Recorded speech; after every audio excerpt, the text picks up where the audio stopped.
Arévalo. ¿Cuál es la lesión de Essex Lopresti? Tiene 3 lesiones, como triada. 3 lesiones.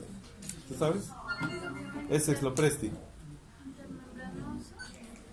La membrana interósea. El ligamento radiocubital distal se rompe y entonces se luxa. Y se rompe la cúpula radial. Es un golpe con apoyo en mano, la fuerza se transmite al codo, se rompe el radio proximal, la cabeza, la cúpula, y se impacta. Pues, al impactarse se corre el huesito, se desprende el ligamento radiocubital distal, pero la membrana interósea tiene que romperse también para que se corra el huesito. Esa es la lesión de Essex Lopresti. Essex Lopresti.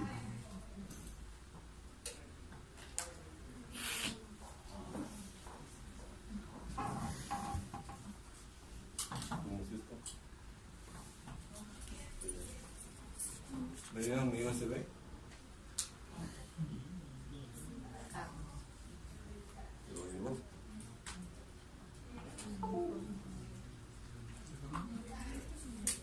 Ya, esta es una fractura articular con un fragmento y además tiene luxación, ¿no?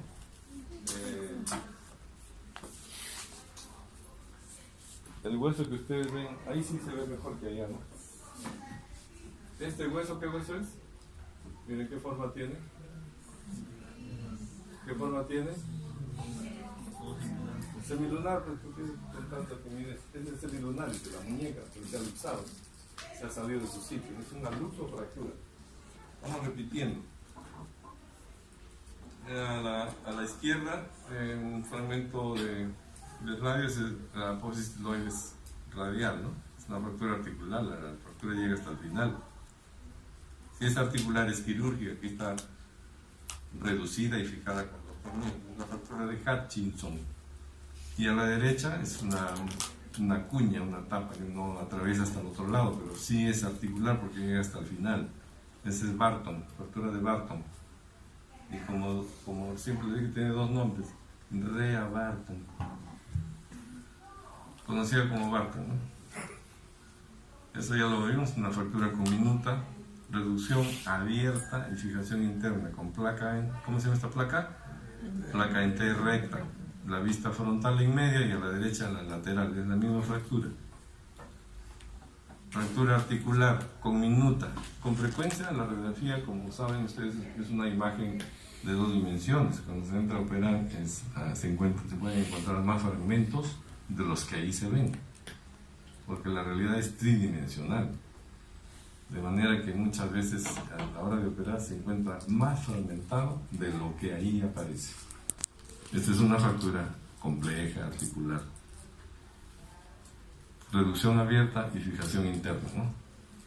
La lesión de Essex Lopresti es un traumatismo del antebrazo que consiste en una fractura conminuta y desplazada de la cabeza radial, con subluxación o luxación radiocubital distal. La diáfisis del radio se desplaza a su extremo proximal, dependiendo en qué grado de la severidad del traumatismo, ¿no? Y se rompe la membrana interósea, lo que ya hemos dicho 2 veces anteriormente. También hemos mencionado que es el resultado de un golpe en la mano, caída. La fuerza se transmite de la palma hacia el codo y ahí es donde se produce la impactación de la cabeza del radio y se rompe, ¿no? Entonces se necesitan radiografías tanto de codo como de muñeca, que se van a ver la fractura de la cúpula radial y las lesiones en la parte distal del radio con muñeca, la luxación. Esta es una imagen donde vemos un fijador externo. Fijador externo consiste en colocar unos tornillos, en este caso en los metacarpianos, que puede ser en 2 metacarpianos, segundo y tercer metacarpiano, y el otro en el radio. Sirve para proteger, conservar la reducción hecha, una vez que se ha logrado colocar en su lugar los huesos de la muñeca, por ejemplo, y con esto se mantiene la tracción. Esto va a mantener, por la misma tracción, va a impedir que se vuelva a desplazar, ¿no? En los huesos osteoporóticos se puede dejar esto. En los huesos que tienen buena densidad ósea, se puede usar durante la operación. Se reduce, se protege con esto la reducción, se coloca la placa en T, por ejemplo, de tornillos, y luego se retira el fijador. Pero si el hueso es muy osteoporótico, de tal manera que si le quitan esto se va a deshacer nuevamente, con esto se ayuda hasta que pegue, suelde, consolide la fractura. Entonces, en consecuencia, tendría que dejarse esto varias semanas. Este es un paciente que viene con esa actitud antálgica, la mano sana sosteniendo al miembro lesionado. Viene con antecedente de una caída, es un niño, se ha caído en los juegos infantiles. Hay una deformidad que aquí no se ve tan clara. Cierren la puerta, por favor. Miren, aquí se ve la región palmar, la deformidad se ve mejor. Aquí se ve también la deformidad que hay, una deformidad. Y aquí se ve una incurvación posterior, ¿no? Como un dorso de tenedor, ¿no? Pero hay que aclarar que los niños no tienen fractura de Colles, ya lo dijimos. Este es un niño de 8 años, 9 años. Entonces, ¿qué es esto? Los niños se fracturan con frecuencia, de fractura de radio cúbito distal. Entonces, a la radiografía vemos ahí la lateral, un fragmento aquí, ¿lo ven? Este fragmento, ¿ven? Como que es un fragmento de hueso, ¿no? Porque tiene densidad semejante al resto de los huesos, densidad ósea. Pero también llama la atención que el eje de radio cúbito no sigue al eje de los metacarpianos. Lo normal es que este eje de los metacarpianos siga aquí. Entonces está fuera del sitio y además está aquí hay un fragmento. ¿Qué cosa es? Diagnóstico. Esa es la otra radiografía. La radiografía P, la anterior era la lateral. Aquí hay superposición del radio con los huesos del carpo. No se nota bien los 8 huesos del carpo, ¿no? Están superpuestos, está montado aquí. Entonces, no es Colles, ya les dije. Es una lesión en un niño. Los niños tienen otra naturaleza, tienen otras lesiones. Incluso hay una clasificación para las fracturas de niños, es la clasificación de Salter y Harris. Sin embargo, la reducción se hace como la de Colles, es decir, entre dos, tracción contra tracción, y uno que manipula la fractura o la lesión. Vamos a ver si esto es fractura. Esta es la radiografía post-reducción, el control. Y muestra las dos manos. En los niños hay que tomar radiografía comparativa. Siempre que un niño tenga una lesión tobillo, muslo, cadera, hombro, brazo, se debe pedir radiografía comparativa de muñecas o radiografía comparativa de piernas. ¿Y por qué? Porque los niños tienen cartílagos de crecimiento. Estas imágenes, estos son cartílagos de crecimiento. Y esta línea, la separación entre la epífisis y la metáfisis, en algunos casos puede simular una fractura. Y si no tenemos la imagen del otro lado sano, nos puede confundir, decir hay una fractura, porque incluso los cartílagos, podría estar dividido en dos. Y no está roto, es así. Entonces, radiografía comparativa. Bueno, esta es la reducción o la imagen post-reducción. Miren la diferencia. Ahí se ve superpuesto, no se ve nítido. Aquí se ve nítido. Ya se ven los huesos del carpo, radio, cúbito, los cartílagos de crecimiento. Y en los niños es muy importante conservar, no hacer daño al cartílago de crecimiento, porque estos son responsables del desarrollo, del crecimiento en longitud de los huesos en el niño. Cuando se daña el cartílago de crecimiento, ya no crece igual. Ya no, si se compara con el otro, si fuera pierna, una va a ser más larga que la otra. El miembro superior no se nota tanto, ¿no? Pero el miembro inferior sí se nota. Por eso es que las fracturas de fémur en los niños pequeños, 4, 5, 6 años, debe quedar cabaleado, 2 centímetros. Se rompe el fémur, debe quedar montado así. No debe decir, los padres a veces pueden decir, no, pero está mal, no está en su sitio. Lo ponen así, ese miembro va a crecer más largo. Porque la fractura en los niños estimula el crecimiento en longitud. En los niños, 4, 5, 6, 7, 8 años. Y un niño de 13, 14 años ya no tanto, porque ya está terminando de crecer. Pero en los niños de 4, 5, 6 años, la fractura de fémur debe quedar cabalgado 2 centímetros. Uno de 7, 8 años, pues 1 centímetro, ¿no? Y se remodela. El callo va a crecer, después se remodela y queda derechito, no se nota nada. Igual sucede con la fractura de clavícula.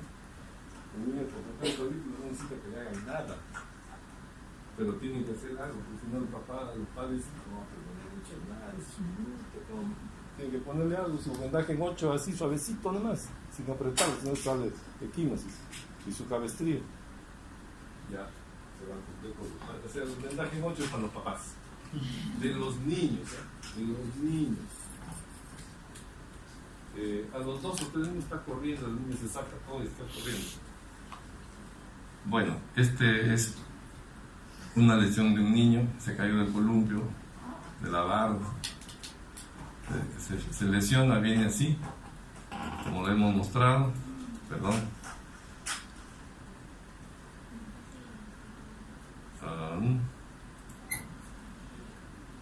Se nos fue.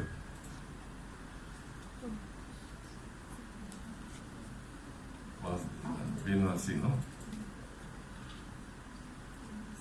Ya, dijimos que los niños no tienen fractura de coles, por lo tanto esta fractura, ¿qué fractura es? Miren la deformidad.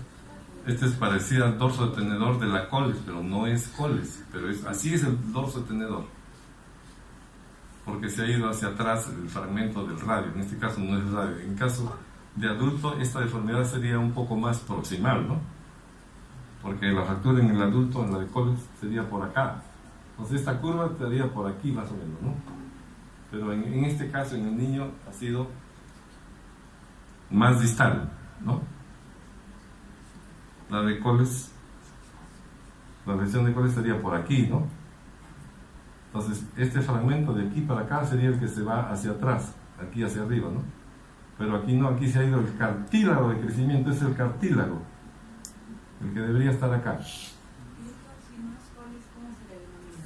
Esta es una fractura en niños, se llama fractura Salter 1, o también se llama epifisiolisis, o también se llama deslizamiento epifisiario. Más se usa epifisiolisis o Salter 1, que corresponde a la clasificación de fracturas, pues es una fractura Salter 1. Las fracturas de Salter, la clasificación de 1 a 5, el 1 es el que tiene buena evolución, buen pronóstico, va bien, no va a haber lesión, siempre y cuando se reduzca, ¿no? Y el grado 5 de Salter es el de peor pronóstico, porque ahí está dañado el cartílago. Claro, el daño es mayor mientras mayor sea el grado, ¿no? El 2 también puede decirse que tiene buen pronóstico, ¿no? El 3 y 4, bueno, dudoso, se tiene que esperar la evolución, pero el 5 ya está, hay daño. Y bueno, nos detenemos un poco. El daño, si es en una mitad del cartílago, la otra mitad va a crecer normal y la mitad dañada no va a crecer, o va a crecer menos. Si ocurre acá en el cartílago del húmero en un niño, el daño, el lado dañado no va a crecer y el otro sí. Entonces, ¿qué pasa con el codo? Ustedes hablan de niños que son un poco así, o al contrario, ¿no? Ese es según se haya dañado adentro o afuera, de niños. El lado sano siguió creciendo normal, el lado lesionado no creció, entonces crece angulándose, dependiendo para dónde, ¿no? Pero también se usa en forma terapéutica. Si tengo un género valgo, en un niño que está creciendo, yo quiero que crezca más este lado, ¿no? Y este que no crezca. Entonces se hace un tratamiento que consiste en poner unas grapas de metal acá. Se pone acá 2 grapas, a veces 3, para que este lado crezca menos y el otro crezca más, entonces se va enderezando. Cuando ya está recto, se saca las grapas. Entonces se llama arresto epifisiario. Y se pone en la epífisis, agarrando el cartílago de crecimiento. Las grapas van a producir un daño controlado, ¿no? Y cuando se corrige la angulación, lo contrario será cuando es varo, ¿no? Al otro lado. Bueno, esta es la radiografía pre-reducción. La maniobra de reducción, fíjense, tracción y contratracción. Se pone el yeso y se toma una... En este caso no le pusimos yeso porque no era fractura, es estable, ¿no? Se deja ahí y no se desplaza.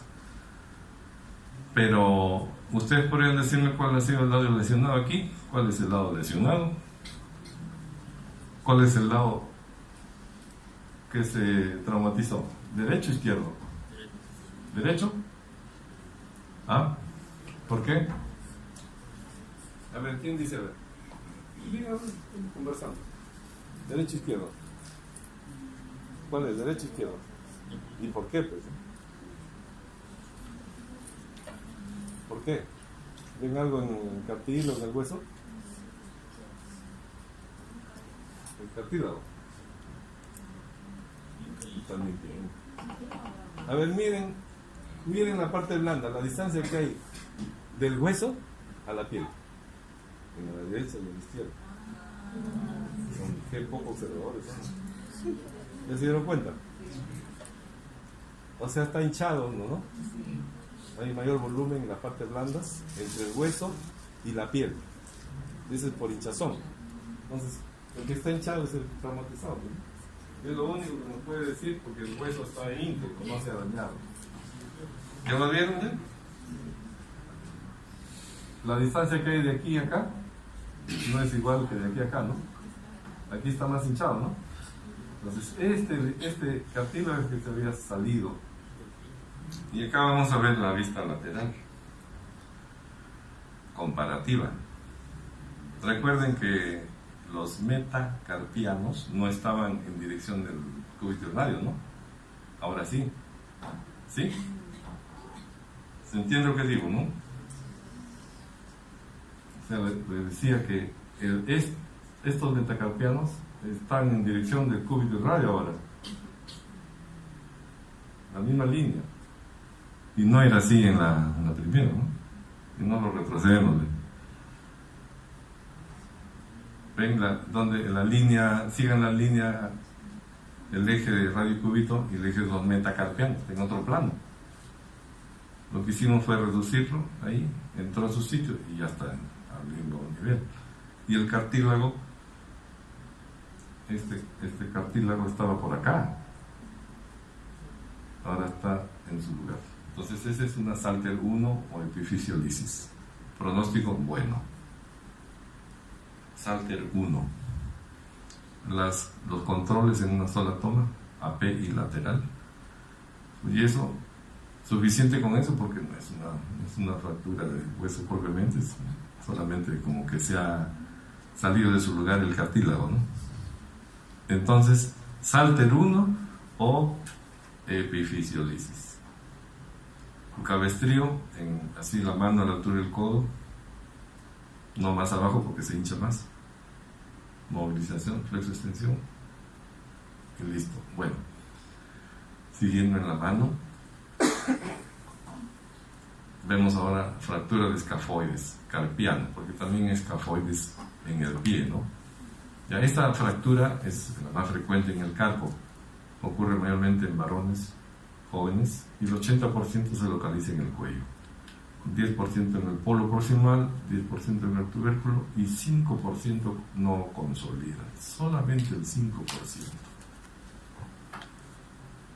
El mecanismo es hiperextensión de la muñeca, la carga se transmite del radio escafoides, hay un golpe ahí en la palma de la mano, en el talón, que se transmite hacia el escafoide, ¿no?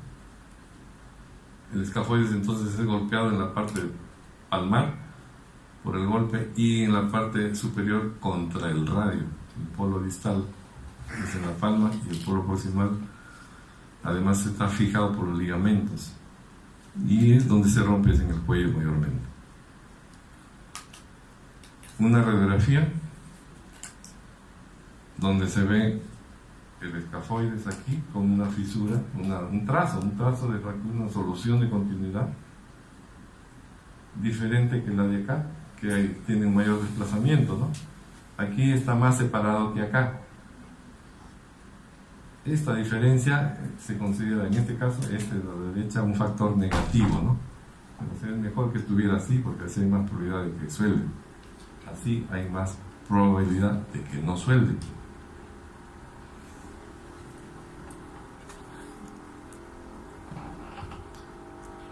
Clínicamente pues hay el antecedente del traumatismo con hiperextensión, hay dolor, limitación funcional, pero no hay gran hinchazón ni deformidad. No se ve una deformidad como la de Coles. Sí constituye un signo patognomónico el dolor en la tabaquera anatómica. Puede o no haber chasquido, ¿no? Eso depende de cómo esté la fractura. El estudio radiográfico para diagnosticar la fractura escafoide se da en 4 incidencias: API lateral, PA es, ¿no? PA, posterior, anterior y lateral. PA con desviación cubital. PA es así, lateral, PA con desviación cubital, así. Y oblicua es al plano de la radiografía, ¿no? Oblicua con desviación cubital. 4 incidencias. Bueno, aún con las 4 incidencias, la fractura puede no verse, puede pasar desapercibida. De manera que es importante la clínica, el dolor en la tabaquera anatómica, hiperextensión, hay que sospechar fractura de escafoides. La tomografía y la resonancia sí ayudan en el diagnóstico, son más fidedignas. La gamografía no es tan buena, no es muy confiable. El pronóstico es sumamente dramático. 5% no consolidan, pero ese 5% que no consolida lo pasan de lo peor. ¿Por qué? Porque al no consolidar el escafoides, la muñeca no funciona. Y si no funciona la muñeca y la mano, la persona, el paciente, pierde el trabajo. Pierde, es un drama completo. Porque el paciente se le da descanso, hay dolor, no puede usar la mano bien en descanso, el paciente termina perdiendo el trabajo porque en algunas empresas no le soportan tanto descanso, no tienen mucha estabilidad laboral, entonces constituye un serio problema para el paciente. Por eso es que es muy importante tratar a esta entidad aún cuando haya sospecha solamente, hasta no demostrar que no es fractura. Entonces, sospecha de fractura escafoides, hay que inmovilizarlo de inmediato, incluyendo el pulgar, el aparato de yeso es incluyendo el pulgar, o sea, es un braquimanual con el pulgar. Y es que no se sabe cuál es el 5%, si yo me rompo el escafoide, yo no sé si estaré en ese 5%. O si el que estoy viendo es el del 5% o va a consolidar, ¿no? Eso depende del grado, de la forma de irrigación que tiene el escafoide. O sea, no se puede predecir cuánto tiempo va a tomar la consolidación, no se sabe quién va a hacer la pseudoartrosis, y por eso es que se debe inmovilizar aún cuando se sospecha, y la inmovilización debe ser desde el inicio del diagnóstico, el inicio de la lesión.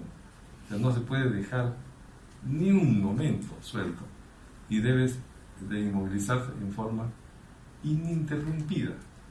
No se puede sacar un yeso y después volverle a poner. Se pone, no se saca hasta que se termine de consolidar o hasta que se demuestre que no es fractura. Les decía que hay algunos factores que pueden agravar el pronóstico, ¿no? La ubicación es una de ellas. El tercio proximal es negativo. El tercio proximal es negativo. Si están desplazados, como la radiografía de la derecha que les mostré, también es factor negativo porque es más probable que no pegue. La edad también, un paciente joven es más probable que suelde. Y si viene un paciente con un diagnóstico de tengo fractura escafoide, cuando hace 10 días, ya también es un factor negativo si no se ha inmovilizado, ¿no? Si tiene indicación quirúrgica, si está desplazado o tiene ya tiempo y no ha pegado y tiene pseudoartrosis, también es un mal pronóstico o pronóstico incierto, ¿no? Ahí ven el tipo de irrigación. No sabemos qué tipo de irrigación tiene el escafoide. Si tiene 4 arterias que le irrigan y se rompe y no se ha desplazado, bueno, los fragmentos van a seguir con irrigación, eso sería bueno, ¿no? Pero si es como está en el 33% aquí y se rompe esta parte, la parte que no tiene irrigación va a quedar pues isquémico, sin irrigación. Eso es negativo. Pero ¿cómo saber y si la escafoides tiene la irrigación de este tipo o de acá? No hay manera de saberlo, por eso es que no se sabe cuáles son las fracturas que van a ir mal, ¿no? Ahí tienen abajo la consecuencia. Y hay diferentes tratamientos cuando no suelda, cuando ya está perdido el caso. Se saca el escafoide, se pone una prótesis artificial, se hace estiloidectomía, se fragmenta el radio.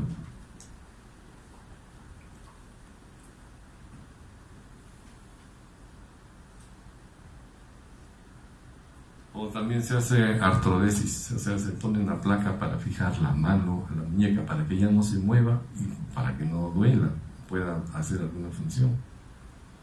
Pero eso ya es una secuela, ¿no?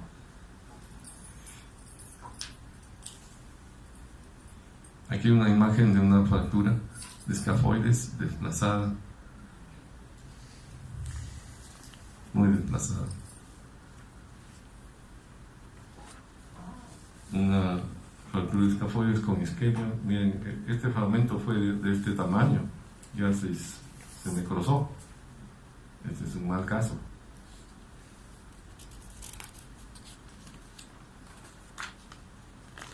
Ustedes ven acá una línea blanca y aquí también, ¿no? Es una esclerosis. ¿Cuándo está esto? Cuando no suelda, no hay consolidación. Esta es una pseudoartrosis. No soldó el hueso. Esta es una necrosis, ¿ven? Aquí una imagen osteolítica, pero se operó con un injerto óseo, se puso acá un fragmento óseo y consolidó. Esta es la técnica de Marty-Rus para pseudoartrosis o fractura antigua, ¿no? Marty-Rus con injerto óseo. Estas son las formas que le dije. El tratamiento para aquellos que no van bien. Prótesis. El injerto óseo está acá arriba. Acá arriba es así, más o menos es la técnica de Marty-Rus. La artrodesis de muñeca acá, con un injerto óseo y con tornillo para fijarlo, para que no se mueva. Esta es la estiloidectomía. Se estirpe esta parte del radio para que no roce con el escafoide. Y esta es una endoprótesis, una prótesis artificial, ¿no? De acrílico. Bueno, en el carpo tenemos otra lesión, la luxación del radio, del semilunar. Hay 3 tipos de luxación. Una es que el semilunar se sale solo el semilunar se desplaza. La otra es que se desplaza todo, o sea, el semilunar con todo el carpo, así como la del niño. Sale el semilunar se sale. Y la otra es con fractura de escafoide, se llama transescafoidea o perisemilunar. La luxación, aquí tienen arriba a la izquierda, pura, solamente el semilunar se desplaza. Este es todo, se sale con todo, aquí se sale aquí el carpo sale, el semilunar queda en el radio, ¿no? El diagnóstico es sencillo, es con la lateral, con la radiografía lateral de muñeca. Suficiente con eso. El mecanismo es igual que para la fractura de escafoide, o sea, con muñeca en hiperextensión. Puede haber parestesia del mediano porque el semilunar compresiona al nervio mediano, ¿no? Y la reducción puede ser incruenta o cruenta. Contracción, pero se prefiere la reducción cruenta porque al operar se va a reparar los ligamentos rotos. Es preferible hacerlo quirúrgicamente.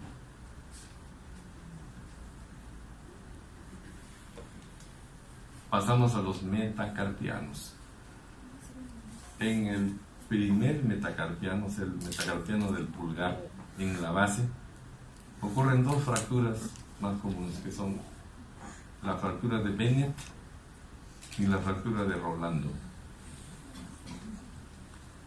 Las dos son fracturas articulares y por lo tanto, ¿cuál es el tratamiento?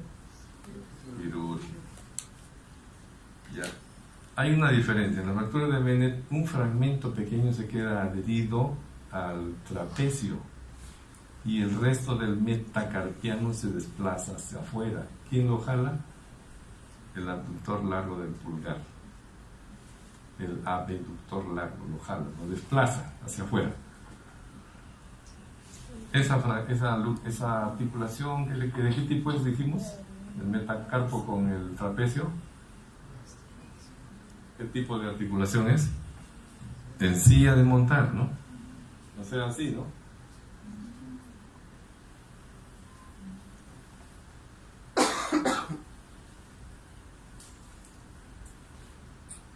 Bueno, aquí hay una fractura en la base del primer metacarpiano, pero no es articular. Aquí se respeta la articulación, es una fractura de base del primer metacarpiano. Los metacarpianos y los metatarsianos los nombramos, con la parte proximal decimos base y la parte distal le decimos cabeza y de en medio es diáfisis, pues, ¿no? También se puede decir tercio proximal, tercio medio y tercio distal, ¿no? Más usamos base y cabeza. Aquí tenemos una fractura en la que hay un fragmento que está adherido al trapecio y esto está algo desplazado hacia afuera, ¿no? ¿Cómo se llama esto? Bennett, fractura de Bennett, fractura articular. Ahí esquemáticamente la fractura de Bennett, en la que vemos el fragmento adherido aquí al trapecio y el resto del metacarpiano desplazado, traccionado por el abductor del pulgar, ¿no? Abductor largo.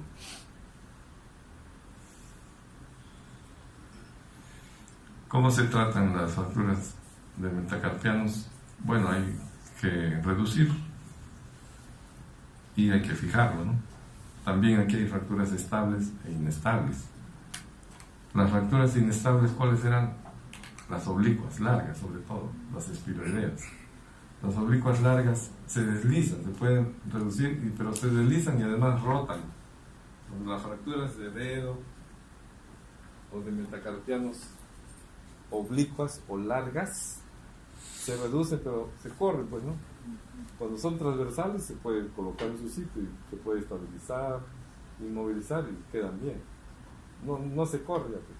Pero las que son oblicuas se reduce y se resbalan, pues, porque es oblicua, ¿no? Y además rotan, entonces esas son quirúrgicas, aunque no son articulares, ¿no? Son quirúrgicas porque el dedo puede quedar rotado, ¿no? Puede quedar rotado y acortado. El nudillo, cuando es metacarpiano, el nudillo queda diferente, queda hundido, porque se acorta. Cuando es oblicuo o espiroidea.